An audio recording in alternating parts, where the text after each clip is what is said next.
Glasses of various kinds, including shot glasses, flew up and knocked against each other, spilling their contents onto the fingers of the young people. Timothy Weston accepted congratulations with a wide smile. Today they poured it on him like rain. Compliments, kind words, wishes that his wallet would never run out of money, and in bed there were always hot girls. "Timothy, bro, happy birthday to you. You are the best man," said his tipsy and red-cheeked friend Ben. The guy decided to hug the birthday boy. Because of all the drinks, his legs refused to hold him, and he rather hung onto Timothy's shoulder like a dead weight. "Thanks." Timothy patted his friend on the back and sat down next to him on the couch. Timothy sipped from his glass and looked around at his friends with a satisfied expression.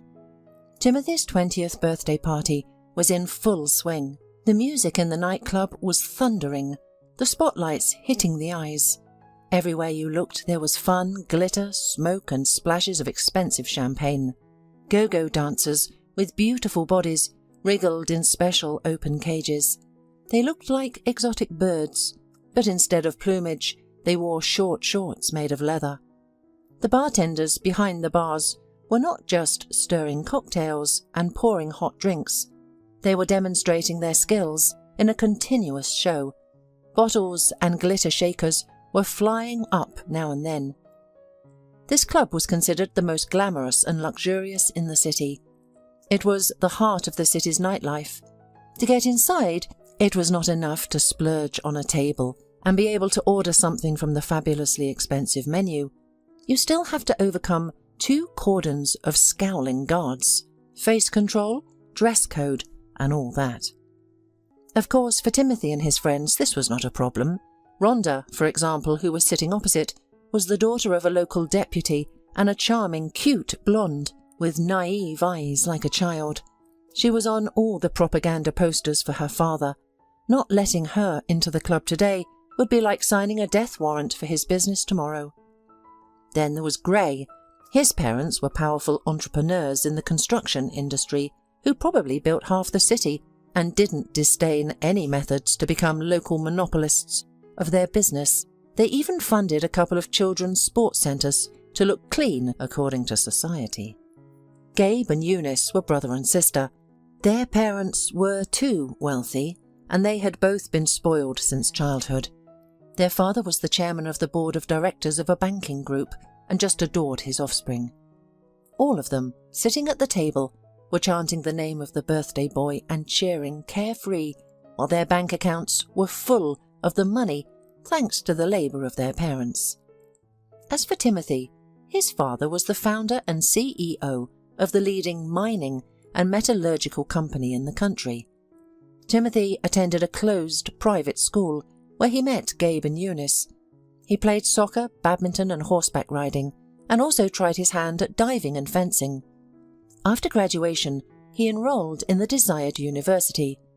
It should be given credit to Timothy, he studied diligently, digging through books with the enthusiasm of a scientist. Since childhood, his parents had provided him with everything he could wish for: the best toys, expensive gadgets, and clothes from well-known brands.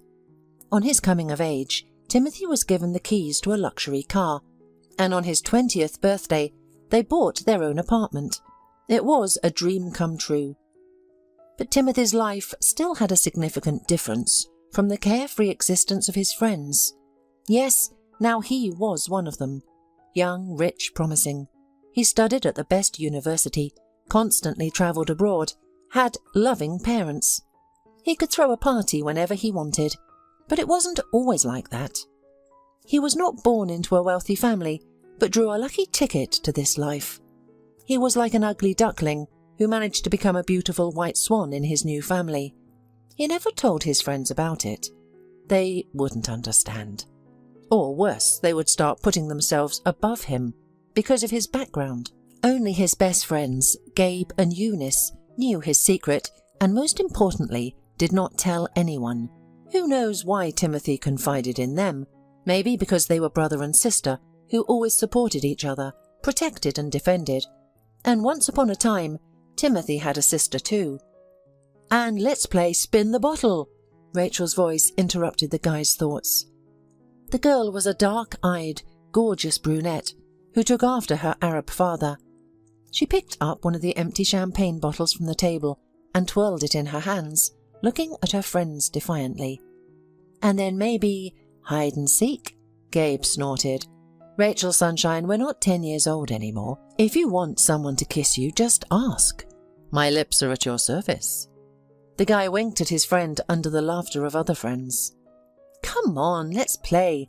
Rachel pouted her lips, added demandingly, I want to play something funny. There's an idea. Let's play Truth or Dare, Rhonda suggested. Just do it, don't slack off, and choose interesting tasks. This time the number of those who wanted to play a fun game outweighed those who just wanted to relax. The rules of the game were simple. The player on whom the turn fell was given a choice: to truthfully answer the question he would be asked, or to perform some task. Earlier, friends could limit themselves to simple tasks like portraying an animal, dancing the dance, or singing a song loudly. But now the daring youth craved something spectacular and preferably humiliating. As a result, the questions that came out of the players were tricky, vulgar, and frank. And the tasks were even worse. Timothy, for example, already had to drink a disgusting cocktail. His friends mixed all kinds of drinks that were on the table in a glass. The wild mixture was incredibly heady. Rhonda managed to do a private lap dance for the impossibly happy Harry. And Ben would be forced to fulfill Torquil's whims as a servant until the end of the party and address him with the words, "My master." And so the lot of the game fell to Gabe. "Action!" fearlessly blurted out the guy. Timothy, who had a chance to mock his best friend, thought hard. He looked around the place, hoping to find a worthy assignment for him. Then his lips stretched into the satisfied, fed-up smile of a cat that had eaten a canary. Here it was, the task literally floating into their hands. To be more exact, the task was manoeuvring through the bodies of the guests, firmly grasping with skinny fingers the tray loaded with a new portion of drinks and snacks. The waitress who served their table turned out to be a beautiful girl. Of course, they don't hire ugly girls in such places. But this girl, whose name tag read Anna, was so pretty. She was petite with thin black hair gathered in a high ponytail and huge dark eyes. True, the colour in the lighting of the club could not be made out, but who cares? Timothy noticed at once how Gabe froze whenever this pretty girl approached their table. It was clear to him that his best friend had a crush on the pretty waitress, so he decided to help push him towards his goal. "Gabe, your turn is to charm our waitress," Timothy said before the girl could reach the table. "I want you to come back here with her phone number or her underwear." All the friends greeted the idea with approving oohs and laughter. Gabe hummed, but he didn't have a chance to respond to the challenge because the waitress came up to their table, immediately putting misted glasses in the centre. The young people stopped talking and laughed, looking at her. Sensing their attention, the girl looked around the guests in embarrassment. "Your drinks," she said, as if it wasn't clear. "Thank you," Torquil mumbled, glancing shyly at Gabe. "Would you like anything else?" the waitress asked, placing the last shot on the table. She straightened up, holding the tray firmly in her lowered hands. Then, with a quick movement, fixed a loose strand of pitch-black hair behind her ear. "Yes," Gabe stretched out the word, looking at the girl like a cat at sour cream. "I would like to know your phone number. Could you please give it to me?" The girls giggled, looking at the scene playing out before them. The guys grinned. Timothy leaned back on the couch, getting comfortable, as if in the front row of a movie theatre. "Sorry, there's no such thing on the menu." The girl smiled patiently, clearly used to this kind of communication with customers. "Is there a special menu for VIP guests?" "I'm ready to splurge big if you provide one," Gabe said, smiling charmingly. "Alas." The girl shrugged her shoulders and took a short step back. "If you don't need anything else, I'll come over later." Gabe jumped to his feet and ended up next to her. The guy unceremoniously grabbed the girl's arm, not letting her step back. She turned around in astonishment, staring at him. "Let go?" the girl demanded in an even tone. Gabe obeyed with a grin, throwing his hands up and showing the girl his palms. "Don't be offended.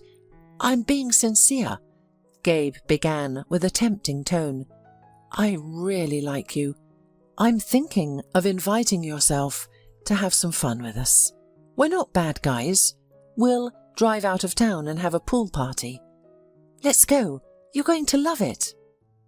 "I'm allergic to chlorine," the girl reported, pressing her lips together in impatience. Her gaze slid around as if looking for support, but no one cared about the waitress. "No problem. We have a jacuzzi," Gabe insisted. "Thanks for the offer, but I'm working," Anna said firmly. "That's okay. I'm willing to buy your time," the guy smiled. "How much is your shift worth? Let someone else fill in, and I'll take you away for the rest of the night." "You must be confusing a nightclub with a man club," the waitress suddenly hissed, narrowing her eyes. "That's not the way it's done here. I could call security. Come on, stop flirting and playing hard to get," Gabe urged, getting angry with every minute.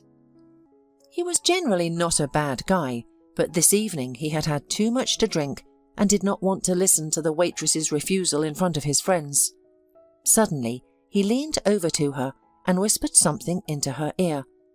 What he said was not audible to the audience.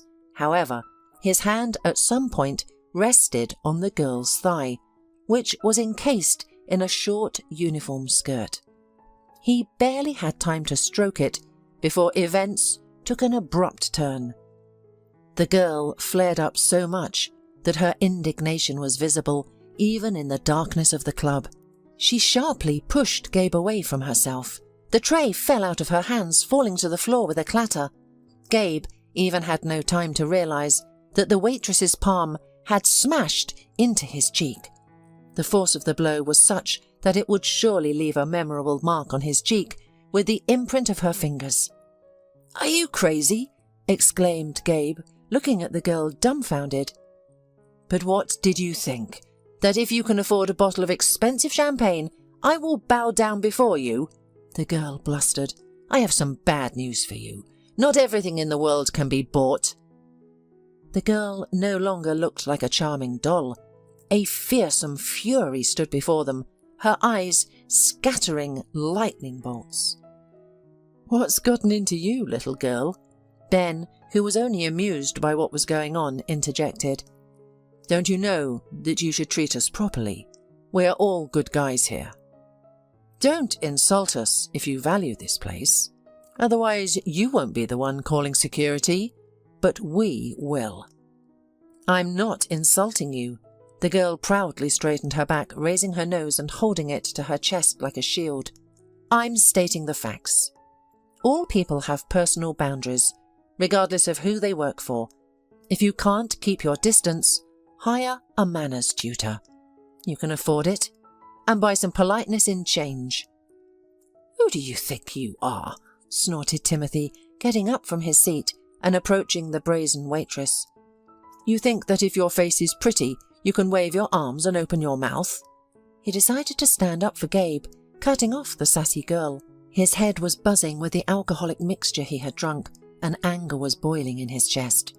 "No, seriously, how dare an ordinary waitress talk to them like that? Didn't they teach you a simple rule when they hired you?" he continued, hovering over the girl, whose fingers turned white as she gripped the black tray. "The customer is always right. Plain and simple, isn't it? It's easy to remember, even to you. And if the customer is like us, you have to smile and indulge his whims. Do you know how much money we leave this place every weekend? We throw your annual salary in here and hope the service is up to par.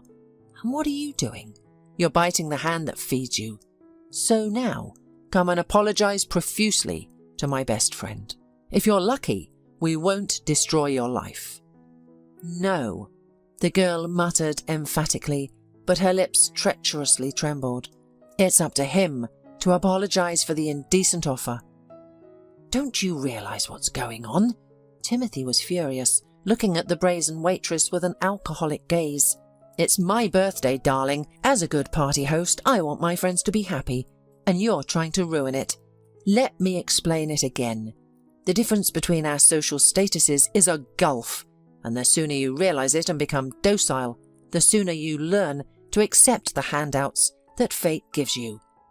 Then life will become easier and better. So go and apologize before I insist you do it on your knees. Then I'll forget the whole thing and even leave you a decent tip to spend on a new blouse or lipstick. Did you get it? Let's go." He forcefully grabbed the waitress by the wrist, yanking her toward Gabe. But the girl didn't put up with what was happening. Anna, whose eyes were already filling with tears, grabbed the first drink that came to hand from the table. In the next second, she threw its contents into Timothy's face. "What a wild wretch you are," growled Timothy, wiping the sticky drink from his face with disgust and anger. "You're gonna regret this, you fool." The next events unfolded rapidly.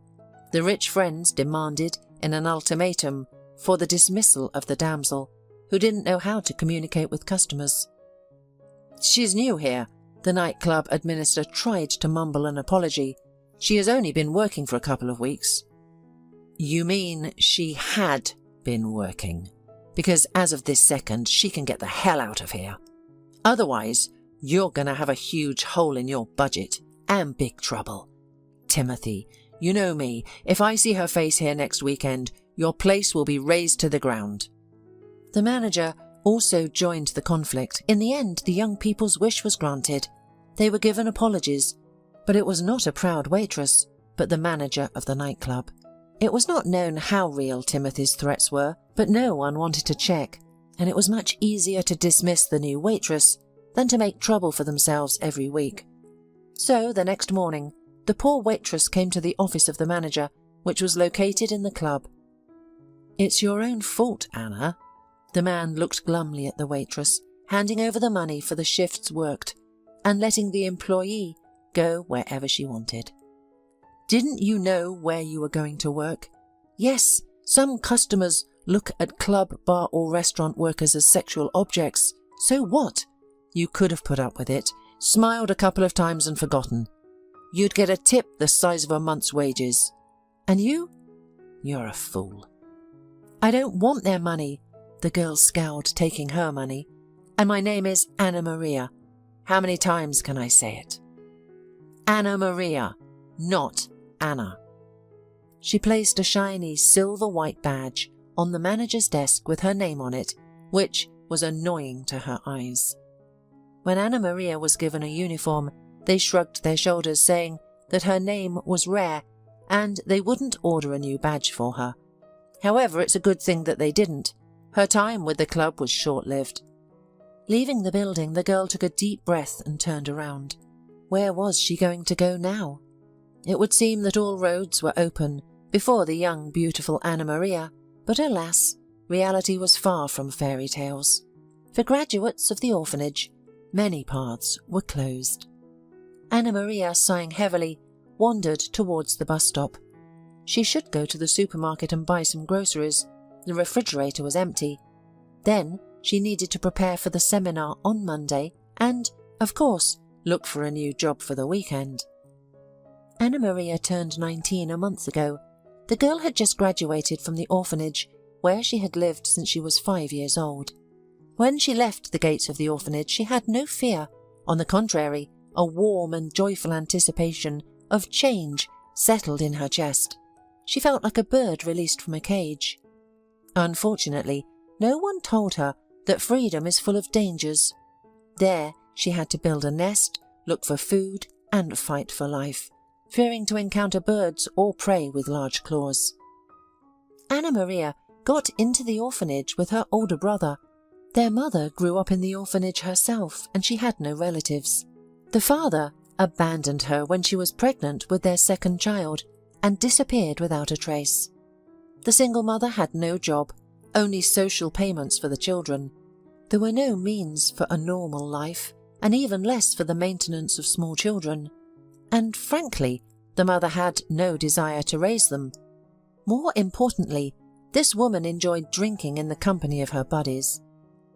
The children were growing up in a world filled with the smell of booze and tobacco, the inarticulate shouts of drunken adults and swearing. Under these conditions, brother and sister became the closest people to each other in the whole world, protecting and preserving their fragile world from the harmful influence of adults. Left to themselves, they learned to survive. Even though Anna Maria's brother was a year older, he felt responsible for his sister as a man.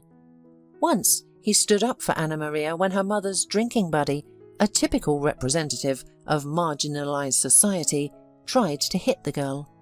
Anna Maria couldn't remember what caused the aggression of the strange man. Only the slap, which was intended for the little girl, whipped into the face of the older brother. The little, furious boy pounced on the offender. Of course, it didn't get him anywhere. How old was the brother then? 5 years old? But Anna Maria could remember for the rest of her life how he stood up for her. Her brother used to build huts for them under the table, throwing thick blankets on top. There they hid from the terrible, unjust world. He made up stories and told them to Anna Maria. And once he even composed a special poem to comfort his sister, who was crying from another offence. A short set of rhyming lines that Anna Maria had memorized. She hid it deep in her heart and repeated it like a prayer in especially difficult moments. Even as an adult, it seemed to her that it was a child's prayer protecting her. It is not known what would have happened to the children or how their fate would have turned out if the brother and sister had remained living in that apartment. But one day, strict people from the guardianship service came to their house. Maybe the neighbours complained, or maybe someone else gave the homeless alms. But both children were taken away from their mother, depriving her of her parental rights. At first, the brother and sister were together, but then their world once again shook, collapsing into dust. To increase their chances of being adopted, the guardianship decided to separate them. To the horror of the frightened children, one cloudy day they were sent to different orphanages, and all contact between them was lost. Anna Maria did not know what had happened to her brother, but she hoped that his fate was better than hers. She was taken in by a foster family, only to experience betrayal once again. She was eventually returned to the orphanage, where the walls and surroundings disgusted her. From a young age, the children were taught to work independently and live according to a strict schedule, much like in a prison. They were responsible for cleaning not only their rooms but the entire building, washing floors and windows, doing laundry, removing snow from the yard in winter, and falling leaves in autumn. However, the real problem was the methods of education and punishment, which were both exotic and diverse. It was possible to get a portion of the punishment for any mistake. For example, those who did not sleep during quiet hours were beaten with a wet towel. During the summer, they could be whipped with nettles and locked up in a gloomy shed on the orphanage's grounds. Especially unruly children who refused to obey the teachers were put in a distant wing for a month, where they were deprived of any contact with the outside world. Besides, the children in the orphanage were diverse, with hazing and power struggles between different groups being common. Therefore, when Anna Maria left the orphanage, she did not shed a single tear. Fortunately, the orphanage provided educational assistance to its pupils and sent many of them to different educational institutions. Anna Maria chose to study at the veterinary school because she had a love for animals that surpassed her love for people. It's difficult to believe, but Anna Maria had a sympathetic and open character. She just did not allow others to bully her, as she had a strong will that was forged in the harsh conditions of the orphanage. That was why she refused to tolerate the bullying of wealthy guys who had influential connections. After a bad conversation with the manager at the nightclub, she bought groceries and arrived at her grey apartment building. It was in a state of disrepair, but the government stubbornly turned a blind eye to it. It was so cold in the winter that one had to sleep in a down jacket. Since graduation, Anna Maria had been waiting in line for housing, just like any other orphan. However, no one seemed to be rushing to give her a roof over her head. When they finally did, the apartment was located in an old house that was barely holding up. Anna Maria said with objective reasons why the apartment was unsuitable. The house was in deplorable condition. The apartment was located under the roof, and dark mould had already gathered in the corners, creating a musty smell inside. The roof was obviously leaking, and during the rain everything poured directly into the apartment, causing the old floral wallpaper to peel away from the walls. "You don't look a gift horse in the mouth," said a formidable woman from the housing distribution service, and her bushy eyebrows met over the bridge of her nose when she looked at the orphan. "Sign the paper and be glad to have a roof over your head. Some people live on the streets." Biting her lip with resentment and realizing that she had been deceived, Anna Maria signed the necessary documents. She simply couldn't give up the damaged apartment. A new apartment would have to wait until old age. The girl, who had just graduated from the orphanage, did not fully understand how life was organized outside. She did not understand that it was necessary to fight injustice and go to court, for example. After all, many years ago, she was locked in a barn in the winter. What was a leaky roof to her? Nothing. After eating dinner and reading lectures, Anna Maria sat down in a chair and looked through job vacancies. Of course, Anna Maria, having entered the veterinary school, dreamed of immediately working in some veterinary clinic, even as a janitor or running small errands. However, the girl constantly faced rejection. She often encountered slanted views and stereotypes. Usually, employers who learned about her past immediately refused to hire her, promising to call back with an artificial smile. But Anna Maria's phone remained silent. The same situation occurred in a clothing store. Was it such a big problem for a lively and quick girl to hang a dress on hangers and take it places? But the manager cancelled Anna Maria's candidacy without explanation. It was also the same in the beauty salon, where the job required answering the phone and smiling from the reception desk. It was also the same in the children's playroom. Anna Maria could see in her employers' eyes what they were thinking as they turned her down. Everyone thought that orphans had a crippled psyche, that they were conflict-prone, stole, cheated and bought nothing but problems and no profit. It was as if the girl had not been brought up in an orphanage, but had done time in a maximum security prison. Getting into the elite club was a stroke of luck. The pay was great and the tips the guests left were even better. The only reason she was hired was that she arrived on time. That night the club was packed with guests. Some popular DJ had arrived. Having looked at the beautiful girl with a picky eye, she was not asked for details of her biography. Anna Maria was given a uniform and told to help other waiters. 10 sweats descended from the girl that night, but she was assigned a place and even paid cash immediately. It was a real victory, and now everything was ruined. Of course, Anna Maria regretted that she had missed such a chance. She should have apologized to those assholes, because now she would have to eat potatoes all day because she would run out of money soon. The phone in Anna Maria's hands suddenly came to life, startling the girl. She looked at the screen. The name of her classmate and only friend, Molly, popped up. "Hi, Molly," she said to her friend. "Hello, dear," chirped Molly on the other end. "Are you busy today?" "I'm free, and I'll be free for a long time yet." Anna Maria sighed sadly. "I'm unemployed again." The girl shared her bad news with her friend in a nutshell. Molly replied thoughtfully.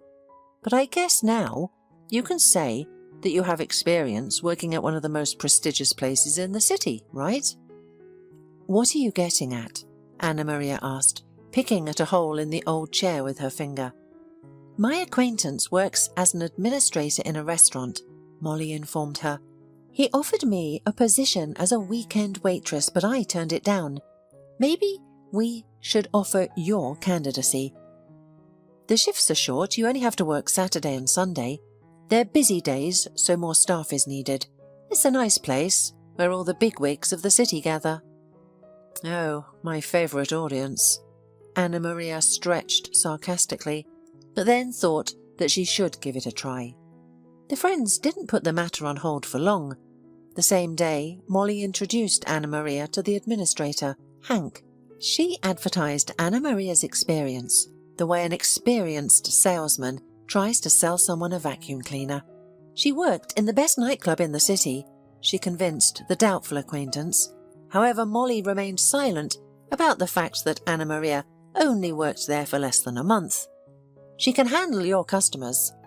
In the end, poor Hank was worn down under Molly's pressure, and Anna Maria was told to come the following Saturday, but as an intern for now. Our internships are paid, Hank hastened to please the girl, and we provide meals. After 2 weeks, diligent and hard-working Anna Maria was made a full-fledged waiter. She liked the work, the team was great, and everyone helped each other. She could easily combine her 2 working days with her studies, and the tips here were just as good as in the nightclub. Anna Maria had already decided that her stars had finally aligned, but fate had other plans for her. Timothy held back a yawn, hiding it behind a polite smile. Professionally, he had learned to feign interest in his interlocutors, especially his father's colleagues and partners, on whom a successful deal depended. And right now, they were having a friendly dinner in the company of unusually nerdy investors. Timothy was a good son, but he decided not to follow in his father's footsteps and chose the profession of a surgeon. Suddenly, his phone rang. The ringtone sounded like angelic singing to the guy, so it saved him from the protracted conversation, at least for a while. "Oh, sorry," he apologized, getting up from his seat and making a disappointed face. "Important call." He stepped away from the table where his father and his partner, with his son, were sitting and took the call. "Hello!" The man stretched out his greeting, smiling widely. "Hello, Timothy, how's it going?" Gabe answered him. "Not very funny," Timothy responded. "Dad made me come to a dinner with his partner, so you just gave me a break from the economics lecture." "You'll owe me one," his friend caught on to his advantage. "By the way, we're going to the club tonight. Want to come?" Timothy made his way to the bar and sat down on a high wooden stool. He signalled to the waiter, asking for a clear gin on the rocks. Without a drink, he couldn't tolerate this dinner. "I guess," Timothy replied uncertainly. He was still annoyed by the nightclub, where he'd gotten into a scuffle with an insolent waitress. There was something about her that irritated him too much, but he couldn't figure out what. He couldn't forget the girl's arrogant face with strobe lights running across it, and he seemed to be alone in his indignation. Gabe, one of the main characters in the play, forgot about the incident the very next morning. Maybe because of his easygoing nature, or maybe he really didn't care about the girl's behaviour. But Timothy couldn't stop his irritation, even at the mention of the unfortunate place. He knew the girl had been fired, but his soul would not rest. "Are you still freaking out about your birthday?" The best friend sensed Timothy's mood. "Forget it, bro. To be honest, I liked it." "Are you crazy?" Timothy snorted, grinning, and stirred the ice in his glass. "I didn't know your fetish was when somebody wipes their feet on you and punches you in the face." "Go to hell," replied the friend without rancour. "That waitress is just a girl with character. I love that kind of girl. It's a shame she got fired. I was drunk. She started blowing me off. She hurt my male pride. So I said all sorts of things to her." Timothy wrinkled his nose. "What kind of nonsense are you talking about, Gabe?" grumbled Timothy, feeling that his friend had betrayed him. "You forgot some girlish novel in your room, and you've picked up hearsay from there. Say it's true, or we'll go look for the reason for your softness at the therapist." "You're wicked, Timothy." Gabe waved away his friend's sarcasm languidly. "In general, we are waiting for you, if you survive your dinner." The guy dropped the call, putting the phone down on the bar countertop. He looked longingly at the remaining drinks in his glass, realizing that a couple more sips and he'd have to go back to his father and his guests. Suddenly, a woman's voice caught his attention and made him turn his head to the left. There was a waitress taking drinks from the bar, lining up cups, a small teapot and a French press on a tray. A smile never left her face. The girl was chirping and flirting with the bartender. Suddenly, Timothy recognized her and froze in shock, because it was the same waitress from the club. "Thank you," sang out the girl, having coped with the ordered drinks, and she left the bar. Timothy sat frozen like that, like a statue, staring at the girl's back while burning with curiosity. What's her name? Anna, I think. Well, Timothy grinned to himself. The evening doesn't promise to be boring anymore. Timothy's spirits perked up. What was it if not fate? The high powers were out for revenge. After all, the very Providence had brought them both to the walls of this place, and he had no intention of missing out. He paid for his unfinished drink and headed towards the main hall. There he leaned against one of the columns, standing in its shadow like a predator. All the tables were occupied. Waiters, like industrious bees in black bearded uniforms, were scurrying from table to table. They took away dirty dishes, discreetly took used napkins from the table, put new dishes and drinks in front of the guests. Anna Maria was standing next to one of the tables, smiling at the guests, either listening to their wishes or swooning from compliments. From Timothy's place, it was impossible to hear what three guys and a young waitress were talking about. However, the girl blushed and at one point laughed merrily. "Look at her," Timothy remarked irritably. "Now she's not fighting." Noticing that the girl finally stopped chatting with the guys and walked briskly towards the small corridor for the staff, Timothy shadowed her. A plan had not yet matured in his mind. What exactly he would do when he caught her eye? Something made him think that even a simple reminder of himself would be enough. "Do you think you could run away and find a place in the sun?" "No, baby. There's no burrow where I can't get you. You humiliated me once, so reap the rewards for the rest of your life." But no sooner had he rounded the corner than he heard a child crying. Convulsive sobs filled with pain and resentment. And right after that, there was the waitress's voice, which now sounded incredibly soft and caring. "Come on, there's no need to cry," she begged the child. Timothy cautiously peered out into the corridor. It was darker there than in the main hall, but the guy saw the girl was kneeling in front of the boy. He looked to be about 5 or 6 years old. "It hurts," the boy reported, smearing tears and snot all over his face. Timothy noticed that the kid had a gash on his knee. He must have run away from his parents, who were eating at a restaurant, and fallen. Anna Maria quickly took out a fresh napkin from her pocket, carefully wiping the kid's face. "It'll go away soon. And you know what? Let me tell you a magic poem. It takes away pain and fear." "Is it sure it will help?" The child hesitated. "Well," said the waitress mysteriously, "it may not work right away, but if you're a brave boy and stop crying, it will work faster. Magic loves the brave." "I'll try," the boy promised, sobbing through a reddened nose. "And how do you know the magic verse?" The girl hesitated for a moment as if confused. Then a gentle smile lit up her face. "It was told to me by a brave and little knight. Even though he was just a boy, he always protected those who were in trouble. And this poem will surely help you." Then the girl leaned over and whispered something that made Timothy's blood freeze in his veins. She was telling him something, not just a poem. It was a familiar poem, a comforting poem that he, Timothy, had invented a long time ago. So long ago, as if it were in a past life, covered with a layer of dust. And now this centuries-old dust was blown away, dispersing it around. And Timothy stopped breathing, because the dust was getting into his lungs, stinging his eyes, and making tears appear. Timothy couldn't believe his ears.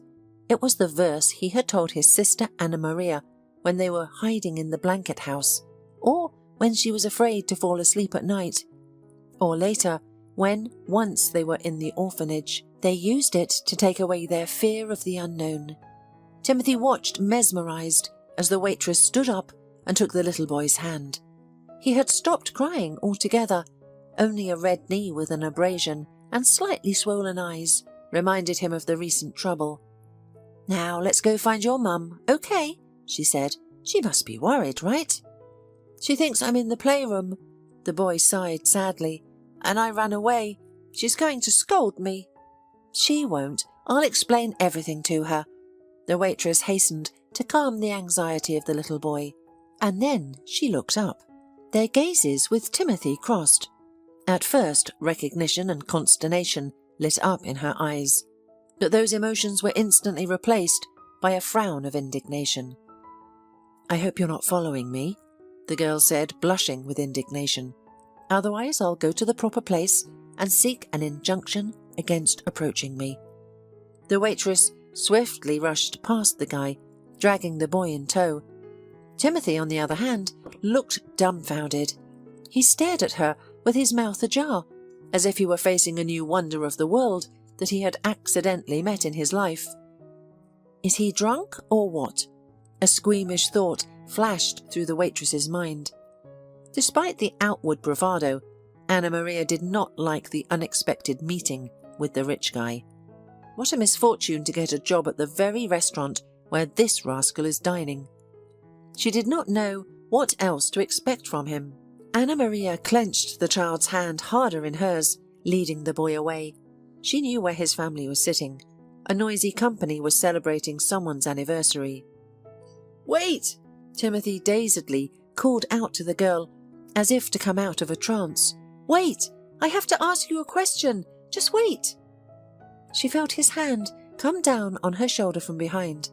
The girl immediately jerked forward, letting the guy's fingers scoop up nothing but air. Turning around sharply, she gave him an angry look. "Don't you dare touch me," Anna Maria hissed.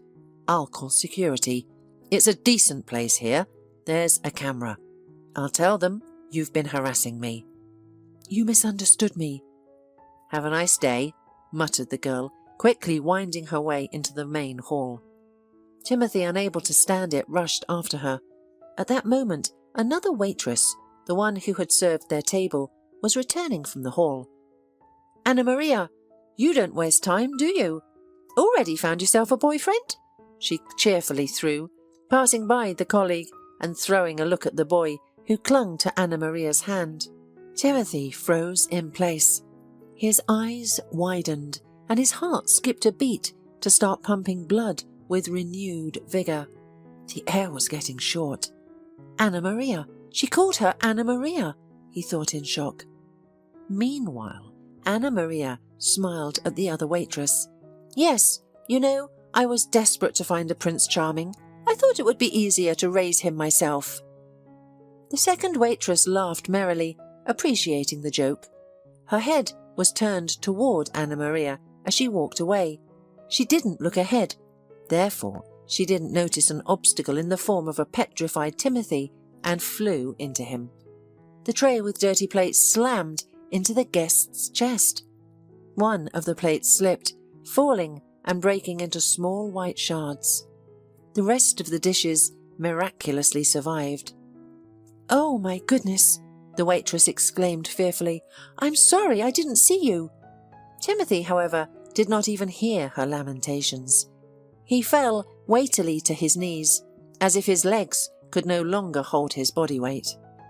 "What's wrong with you? Are you feeling ill? Did I hit you?" the waitress asked him incomprehensibly. "Your jacket is a little dirty, let me wash it." The guy wasn't thinking about the greasy stain on his expensive jacket that someone's leftovers had left. He was thinking about the fact that he had banged his left knee, and it ached again, reminding him of his soccer injury. The pain throbbed in him like that little boy must have. And in his head, at that second, the waitress's voice rang out with that poem again. Timothy finally came to his senses, shaking off the obsession. He had finally found his sister after all these years.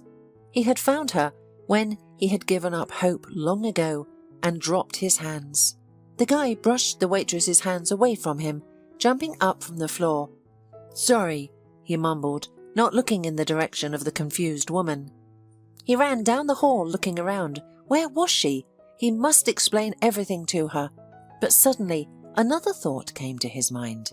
No, first he must make sure it was her, that this was no joke of evil fate and coincidence. Maybe his sister told their poem to this waitress, or maybe he didn't make this poem up himself, but heard it in the yard, memorized it to comfort his crying little sister. "Son," Timothy's father called him. "Where have you been? I called you and then I started looking for you. We were just leaving." Timothy looked back at his dad with some surprise. He had already forgotten that he had not come here alone, and he had some responsibilities to his invited guests. Go, Dad, I'll be right back," Timothy muttered, still looking around the tables. I need to find a girl." His gaze ran from one waitress to another. Where is she? Maybe on the second floor of the restaurant. "Whatever it is, it can wait." Mr. Weston pronounced it with a dash of seriousness in his voice. "You'll chase the girls some other time. It's critical for us to make an impression now, Timothy. A great contract is at stake. How about not to ruin it?" "You don't understand, Dad." The heir tried to explain himself. "You're the one who doesn't understand." The father raised his voice, but then sighed, calming down. "Listen, Timothy, let's postpone your super important search operation until next time. I don't ask you for anything that often." There was truth in that. Father and mother showered their son with all the blessings, never denying him anything, and never asking for anything in return. So, to turn his back on his family now was wrong at the very least. "Okay," Timothy exhaled in a shaky voice, still scanning the surrounding space with such tension in his gaze that his eyes began to hurt. "That's good." The father patted his son on the shoulder. "Let's go. Everyone's waiting for us." Timothy realized he was doing something wrong when he left to follow his father. But with that, he felt a prick of relief. He was still afraid to believe in possible happiness. But he could also not forget the look that the girl gave him in their last meeting. It was full of contempt, disgust, and even hatred. Of course, she had a reason for that reaction. Timothy was being a moral freak, intoxicated with power, stirred by the feeling that was stirring in the stranger's breast. He had allowed himself such low acts, for which he now berated himself. But it was useless to regret. What had been done could not be undone. How am I supposed to show up in front of her? "Look, Anna Maria, look what your brother's become. He is rich financially, but poor spiritually." The guy was ashamed. He spent the rest of the evening with his family, but his thoughts were far away, and when Gabe started calling him on the phone, trying to pull him to the nightclub, he ignored his friend. Later, lying in bed, he could not sleep a wink. Now he understood why the girl annoyed him so much. It wasn't irritation. It was painful memories of the past, like an organism's reaction to a trigger. Her hair was the same shade as his own, and her skin was as pale as if they'd both been created from the same piece of marble. Why hadn't he seen that before?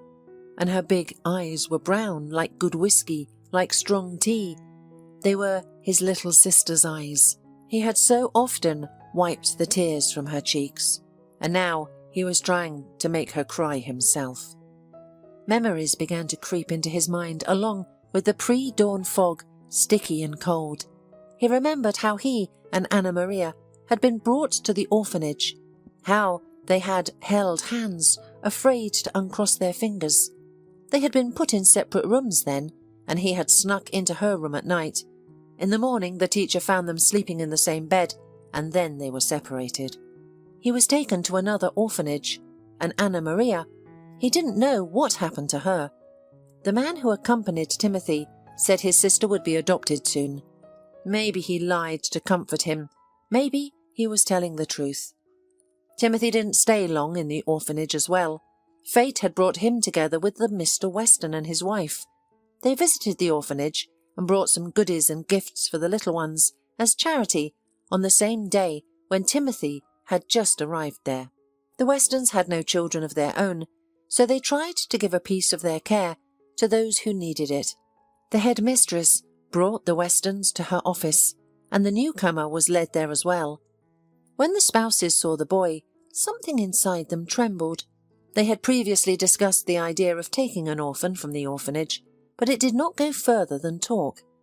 And here Timothy was, pale, sad and beautiful, like a porcelain doll.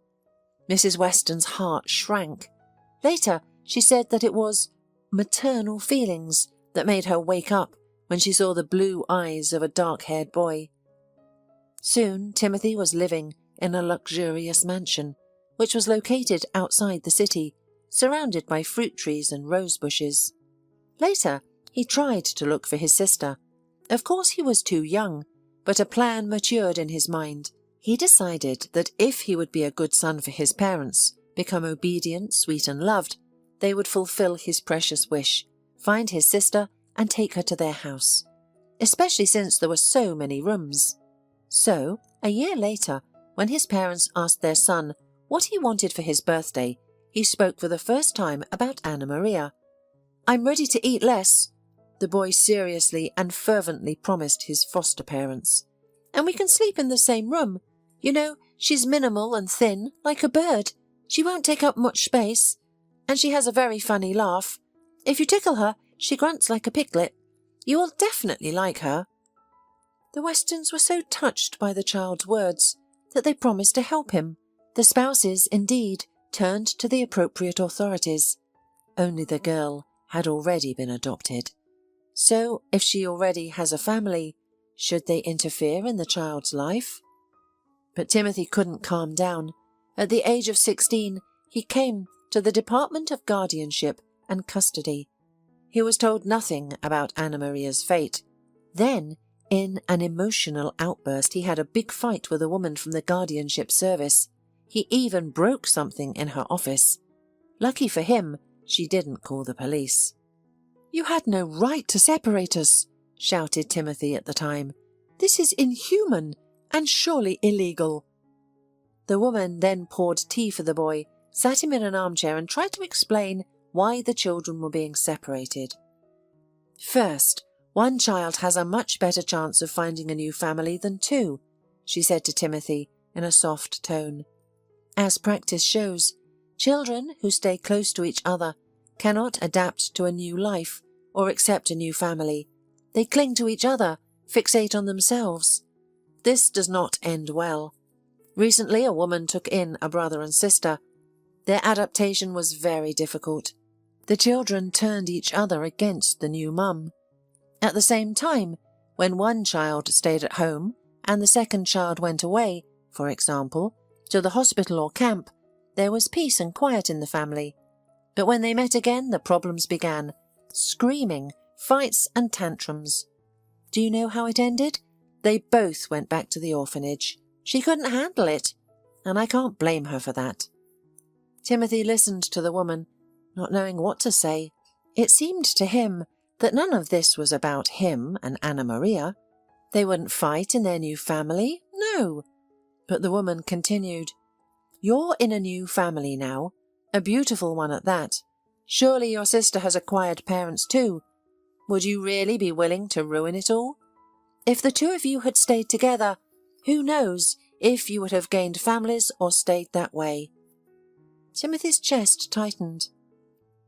During this time, he had genuinely grown to love his parents. They had given him the love and care he could never have dreamed of. Of course, he wouldn't want to lose them. Meanwhile, memories of his sister faded with time, seeming like something distant from a past life. They were coloured in grey tones, laced with piercing sadness. And then Timothy gave up. He decided for himself that Anna Maria too had found her place. A family where she was loved, where she had the dog or cat she had always dreamed of. Anna Maria loved animals and never passed by a yard kitten or puppy on the street. Timothy decided she was happy. And then a girl burst into his life. She was like a comet that drew the starry sky, attracting his attention. Everything else faded away. The next morning Timothy went to the restaurant, torturing himself with thoughts and conjectures. He could no longer wait. His whole body vibrated, and his fingers shook when he went inside and asked the bartender to call the receptionist. Just yesterday, the fancy restaurant had been packed to the brim with guests. Now it was quiet on a Monday morning, with neutral music more suited to a masseur's room to relax clients. A red-headed waitress was watching the only guest in the place without much enthusiasm, an elderly man in an expensive suit.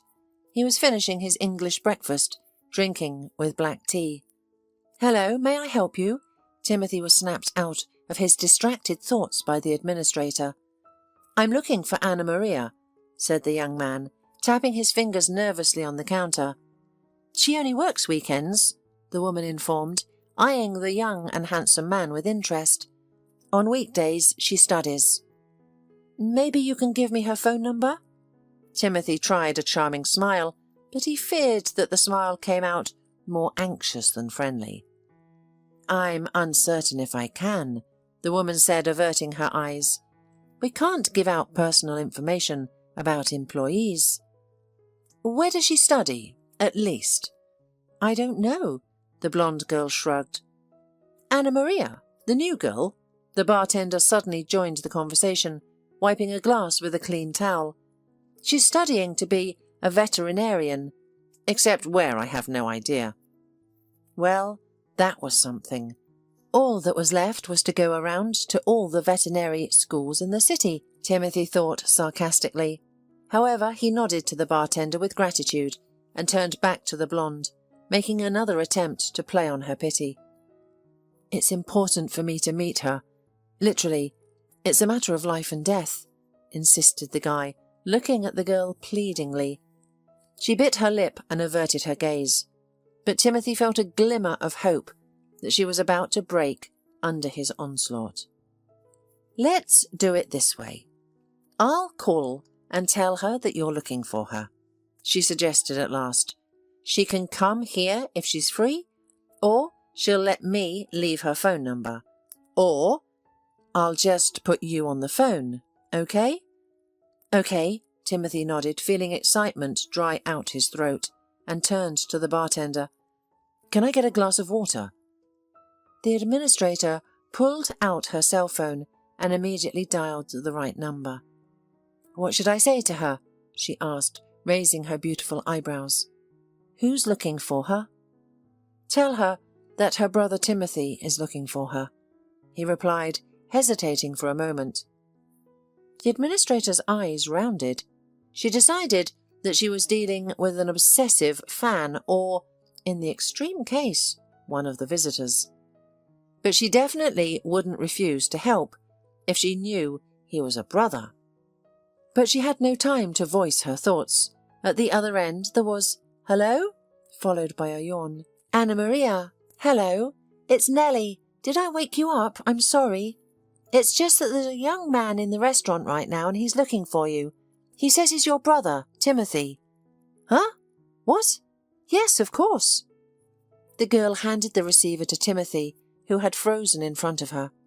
He still couldn't take a sip of water from the glass placed in front of him, and now the words were coursing down his throat like thorn branches.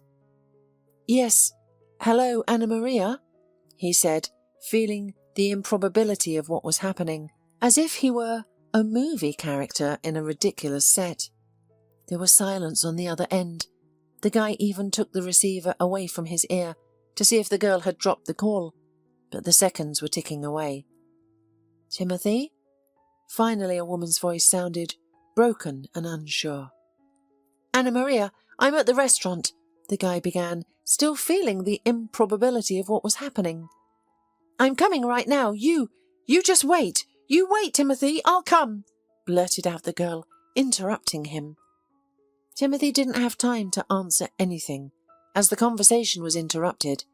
Instead of the girl's voice, there were short beeps. He returned the phone to the administrator, mumbling words of gratitude. She looked at the guy, with even more interest than before. The girl returned to her workplace, but she kept glancing at the guy now and then. Timothy finally drained a glass of cool water. He didn't eat breakfast, but the thought of food caused not appetite, but unpleasant feelings of nausea. He probably couldn't even eat a bite in this situation. Seconds turned into minutes. They stretched like sweet bubble gum, stretching to infinity. Finally, Anna Maria appeared in the restaurant. Barely had their eyes met as the colour fell from her face. Anna Maria's brown eyes filled with tears. "If this is a joke," she whispered as she looked at Timothy's face, "it's too cruel even for you." Timothy took a deep breath, as if he intended to leap from the cliff into the icy and dark water of the ocean. Only then did he say resolutely, "Anna Maria, I swear to you, it's me, Timothy." She shook her head as if the guy's words had turned into small bees with sharp stings. The girl hurried to chase them away before they touched her. "Anna Maria." Timothy took a step towards the girl, holding out his hand. "I'll tell you everything."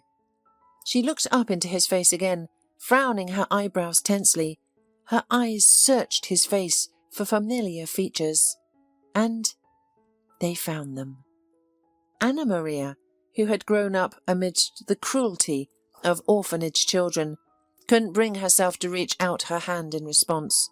She still wasn't sure if it wasn't a coincidence, a cruel prank concocted by the rich kids. However, he had the same blue eyes and hair, and he had the tiny mole next to his eyebrow. It was the same as Timothy's. It almost blended in with his eyebrow. If you didn't look closely, you wouldn't notice it, but Anna Maria knew where to look. "It can't be," the girl whispered, putting her palms to her trembling lips. "Anna Maria," gently and pleadingly, the guy called out, and then suddenly whispered the familiar lines from the poem. It was too much for Anna Maria. The next second, with a desperate sob, she threw herself into her brother's arms. She squeezed herself in his strong arms, small and fragile, as if she had turned into a little girl of 3 years old again. The little girl whose older brother had tried to braid her pigtail ineptly. The little girl with whom they had shared one piece of bread in half. The girl sobbed on her brother's chest, and her shoulders shook with sobs. She expected him to laugh at such a naive fool, but there was no laughter. Instead she heard, "I've been looking for you for so long, Anna Maria. I swear, I've been looking for you. I'm sorry I could never find you, my little sister. But you found me in the end," she muttered, unable to utter more. "Fate itself brought us together," Timothy replied. "I apologize for being such a cruel moron to you." But Anna Maria was ready to forgive him everything as long as he stayed near. Later, they were sitting on a bench in the park near the restaurant because they both needed fresh air. They were silent for a long time. Then they started talking loudly and quickly, interrupting each other. They laughed, wiping away tears of happiness, then began to sob with relief. People passing by looked at them with suspicion and quickened their steps, taking their eyes away from the strange couple. But Timothy and Anna Maria didn't care what people thought of them. For them, the world around had been erased, and only their own faces remained. "My parents have been looking for you, Anna Maria, I swear," Timothy said, "but they were told you were already in a new family." The girl nodded sadly. "That's the way it was. I was taken into foster care almost as soon as I was transferred to a new orphanage. Later, they brought me back. That orphanage was gone, so they sent me to the new one. It was worse." "You mean you were returned?" Timothy frowned sternly, looking at his little sister, who had to endure the betrayal of adults so often. Anna Maria looked at the pigeons that began to gather around them. Out of habit, the birds were hoping that those sitting on the bench would have some bread or a handful of seeds to share. "It was a fairly mature and well-to-do family," she began to recall. "They didn't have children, but it didn't work out for them. Something with their health, probably. Later I realised that with my help, they just wanted to keep their marriage alive. If they had had a child together, their love would rise from the ruins. Everything was wonderful at first. I was just caught up in a fairy tale. They toyed with me like an expensive toy, competing for my favour. They gave me presents, dressed me up in an uncomfortable dress with ruffles and bows. I never said I didn't like the outfits, so as not to offend them. I almost choked once, I swear. They put a high-collar dress on me with 1,000,000 buttons in the back. It squeezed my throat so tight I turned blue. The girl jumped with laughter, remembering this fact of her biography. Timothy, on the other hand, grew more and more gloomy. His sister's words did not seem funny to him. They reeked of longing and resentment. But every day the atmosphere in the family was getting worse and worse, Anna Maria continued after a short pause. The foster parents were constantly quarrelling. They would yell at each other for long periods of time in the next room, simply forgetting that I existed. Sometimes they even forgot that I needed to eat. And then they got divorced. Neither of them wanted the responsibility of an adopted daughter alone. After much arguing, they gave me back. Timothy swallowed. He stared at his sister's profile, not understanding. How could she have been abandoned? How on earth could adults decide to care for a child and then throw her away like a defective item that wasn't useful? Then I went to a new orphanage. The girl began to make invisible patterns on the wooden surface of the bench with her finger. When another family wanted to see me, I threw a tantrum. I was angry that they looked at me like a thing, like a dog that they wanted to take me into the family, but then they could throw me out on the street. So I stayed there until graduation. And then some arrogant jerk got in a fight with me at a nightclub. The girl raised her head and looked up into her brother's face. On her face, in the cut of accusatory words, shone a smile, filled to the brim with happiness. Timothy did not know what to say to his sister. Instead of words, he hugged her skinny shoulders tightly again. "Everything will be different now, Anna Maria. I'll definitely take care of you," he promised the girl fervently. It had been 3 years since Timothy and Anna Maria had met. Timothy stood in the cafe watching Strictly as Gabe and Torquil hung a bright garland with the inscription, "Congratulations." "It's sagging," Timothy remarked. "You should raise it higher." "Oh, come on," Torquil exclaimed, looking at his picky friend. "She won't even notice your garland." "Why is that?" took offence at the party organiser. "Because I'll be here. I'm the most handsome man here. Anna Maria won't look anywhere else. Only at me." Torquil winked and earned several dissatisfied looks at once. First from Timothy, who jealously watched his sister's entourage. This was especially true of the suitors that were flocking around the Anna Maria. Secondly from Eunice, who had become the best friend for Anna Maria. And thirdly from Gabe. He had been dating Anna Maria for a year, but they hadn't told Timothy about their relationship yet. Gabe didn't like to keep such information from his best friend, but he liked the idea of receiving a blow from him even less. Young people did not immediately move to a new level of relationships. Although Gabe, from the very beginning, felt sympathy for the beautiful girl, he began their acquaintances with apologies. Timothy's parents welcomed Anna Maria into their family with such cordiality, as if they had once lost their own daughter. Mrs. Weston began to devote almost all her spare time to Anna Maria, surrounding her with maternal care, and the girl felt like a part of the family.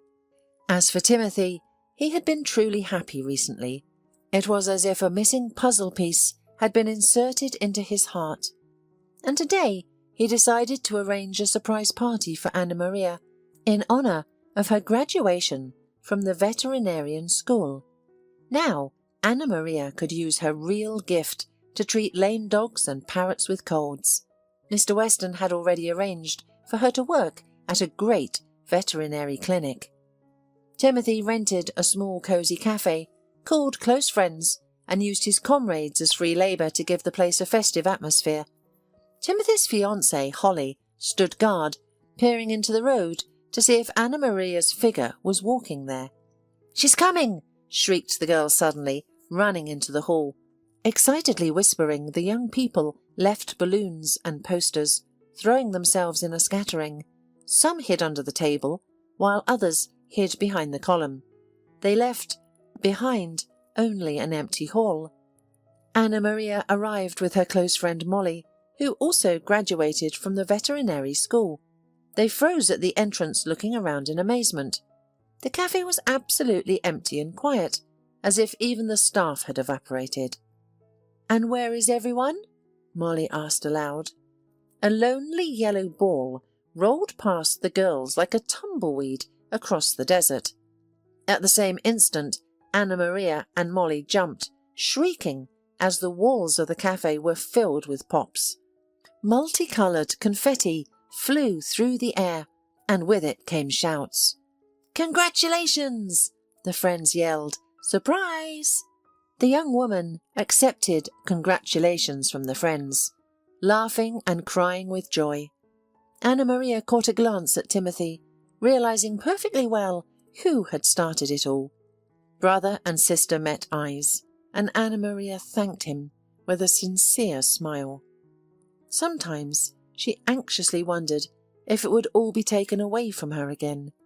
But Timothy was doing everything to make those unpleasant thoughts leave her.